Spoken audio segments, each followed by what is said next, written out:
channelstv.com has more information for you, and on youtube.com/channelsweb, you can watch our videos. You can also watch us on a mobile device via your browser or download the Channels TV app for Android and iOS devices from their respective stores. Besides giving you access to news updates on the go, the Channels TV and Channels 24 app have an eyewitness feature that you can use to share pictures, videos, and news of happenings around you. Just install the app, then tap and swipe to reveal the menu and follow the instructions. The chairman of the Universal Basic Education Commission Governing Board, Mr. Muhammad Abubakar, has been kidnapped along with his daughter by gunmen suspected to be kidnappers along the Kaduna-Abuja highway. Confirming the incident, the spokesman for the Kaduna State Police Command, DSP Yakubu Sabo, says the gunmen were dressed in military uniform. They reportedly intercepted 2 vehicles, including a sports utility vehicle belonging to the UBEC board chairman around Kurumin Kare village. They shot the driver and later took him and his daughter to an unknown destination. The police spokesman explains that 2 occupants of one of the vehicles were injured, but later rescued and taken to Katari police station. A combined team of the police mobile force, anti-kidnapping units, special forces and Operation Yaki has been mobilized to the area with a view to rescuing the victims. Africa's richest man and chairman of Dangote Group, Aliko Dangote, is spearheading a revolution in education with a call on the government to allocate special funds to universities to enable them improve on research and upgrade their infrastructure. Alhaji Dangote also matched words with action while speaking in Kaduna State, where he donated 10 blocks to student hostels to the Ahmadu Bello University, Zaria.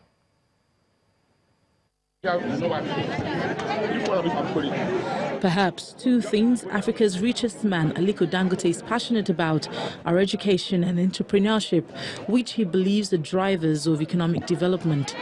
This perhaps informs his decision to build and donate these 10 blocks of student hostels to the Ahmadu Bello University, Zaria, in Kaduna State. The hostels have 360 rooms with the capacity for housing 2,160 students, built at the cost of 1.2 billion naira. Before now, the business mogul had extended similar gestures to Bayero University, Kano, University of Ibadan, Oyo State, and other tertiary institutions as part of his contribution to education development in the country. We have 2% education tax, and what I'm suggesting is that it would be good if we will agree from the private sector to give another 1% that will be used to develop most of the infrastructure of universities, because the government can never ever do it, alone. So we have to really get ourselves together and help. It's not all about making money. We must make sure that we actually pump the money back to society. Kaduna State Governor Nasiru El-Rufai commissions the hostels, commending Dangote's philanthropic spirit. Aliko and his businesses are the largest single employers of labor in this country after the federal and state governments and agriculture. As for us in Kaduna State, we will never stop being grateful to him for the investments that he has made.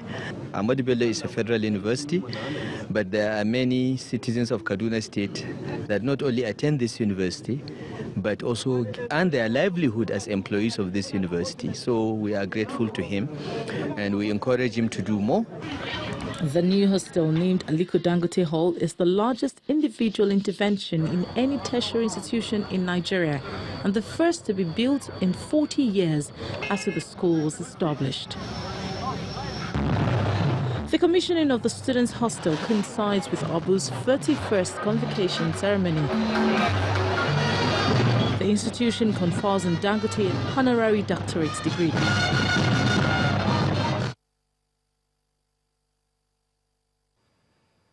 The Governor-elect of Bauchi State, Senator Bala Mohammed, is up for a legal battle with the Economic and Financial Crimes Commission. And that's because the anti-graft agency is bringing up 6 fresh charges against him, bordering on alleged failure to declare his assets and false information. According to the EFCC, the Governor-elect will be arraigned at the FCT High Court in Maitama, Abuja. Mr. Mohammed, who is a former minister of the Federal Capital Territory, was declared winner of the recent Bauchi State governorship election on the platform of the People's Democratic Party. He had earlier denied the charges, claiming they're politically motivated.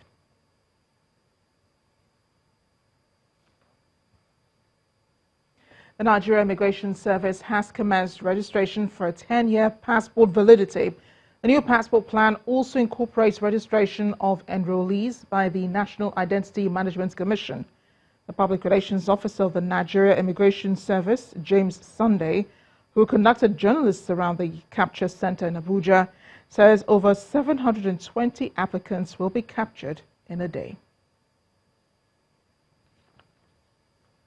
While the chairman, Presidential Advisory Committee on the Elimination of Drug Abuse in Nigeria, General Buba Marwa, is advocating a concerted effort and swift action in combating drug abuse in the country.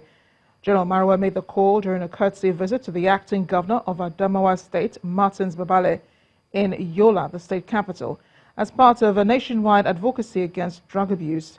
He laments the appalling situation of out-of-school children in the country, where he insists must be addressed to stem the tide of drug abuse. According to the PASEDA chairman, there are about 13 million out-of-school children in Nigeria, 10 million of whom are Almajiris. The Adamawa acting governor, while welcoming the delegation, restated the need for the declaration of a state of emergency on drug abuse in the state. I'm going to toss it over now to Maokwe Ogun Yusuf in Abuja for more on the news at 10. Hi, Maokwe. Hello, Amarachi. It's definitely good to see you here. Welcome to our Abuja studios. Vice President Yemi Osinbajo has challenged the Nigerian Air Force to collaborate with the academia, think tanks and research institutes in its quest to build capacity and effectiveness. Professor Osinbajo represented President Muhammadu Buhari as guest of honor at the occasion of the 55th anniversary of the Nigerian Air Force, featuring a display of its personnel, equipment and capability to secure the country.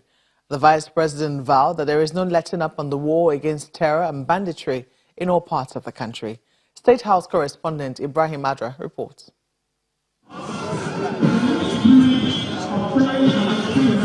This is the face of the Nigerian Air Force, 55 years after its inception.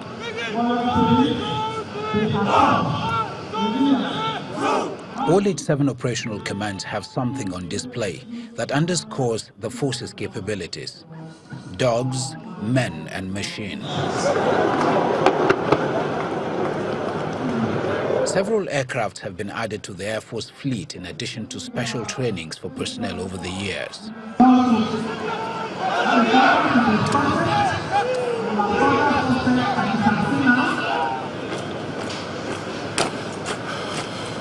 It's a steady growth, with an extra push under the current administration.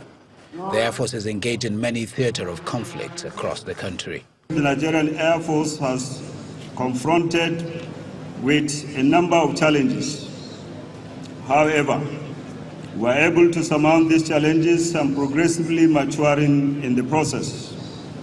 The Nigerian Air Force has also grown in size, spread, and equipment holding, all in a bid to fulfill its statutory obligations of protecting and defending the territorial integrity of Nigeria from the air. Of Honor, Vice President Yemi Osinbajo reviewed the parade and other displays. Whether it's Boko Haram attacks or banditry, there is still a lot to be done. But Professor Osinbajo is confident the Air Force is today better equipped to deliver on its mandate. These displays aptly demonstrate the Nigeria Air Force's commitment to achieving the high standards of operational readiness. Indeed, our Air Force is willing, able, and ready. We will not relent until every troubled spot within our borders enjoys enduring peace and order. The Nigeria Air Force should also strive to expand its collaborations outside of the military. By this I mean collaborations with academia, with think tanks, with civilian technology hubs, and independent innovators and creators. He then proceed to inspect and induct 2 fighter helicopters. At the Eagle Square to witness the ceremony are the service chiefs, members of the National Assembly and the Diplomatic Corps, traditional rulers and others. Now this is one of the 2 additions to the assets and firepower of the Air Force arm of the Nigerian military on display here today. Pretty impressive and a confidence booster for all those who watch the displays. It is only hope that none will be spared in tackling the numerous security challenges facing the country at the moment. From the Eagle Square here in Abuja, Ibrahim Adra, reporting for Channels Television News. And from the air to the sea, Nigeria and Pakistan are seeking ways through their navies to strengthen bilateral ties in their maritime environment. The Pakistani Chief of Naval Staff, Admiral Zafar Mahmood Abbas, who's on a working visit to Nigeria, believes that there are many potentials yet to be realized in the relations between the 2 countries. He says Nigeria is an important country in the maritime industry. Our correspondent Amaka Okafo reports. Nigeria and Pakistan share similar security challenges such as terrorism and sea piracy. These challenges and more informed this meeting between the Nigerian Chief of Naval Staff, Vice Admiral Ekwe Abbas, and his Pakistani counterpart, Admiral Zafar Mahmood Abbas. The Pakistani naval chief, who is on a working visit to Nigeria, explains the importance of the visit. Our relationship is not up to the level where it should be. There's a lot of potential, there's a lot of scope to further enhance this bilateral relationship in the political, economic, diplomatic and military levels. And my visit to Nigeria, to the Nigerian Navy, is a step in that direction. And I'm quite confident that as a sequel to my visit, we will have some tangible outcomes through which we'll be able to further strengthen our bilateral relationship. Nigeria's Chief of Naval Staff agrees with him while highlighting some of the similar challenges confronting both countries and the need to work together to find a common solution that will work for both countries. Pakistan has made some remarkable strides in its attempt to surmount the challenges that it is having. And I think now is about the right time for us to figure out how best we can synergize, we can collaborate to see how we can surmount some of the challenges.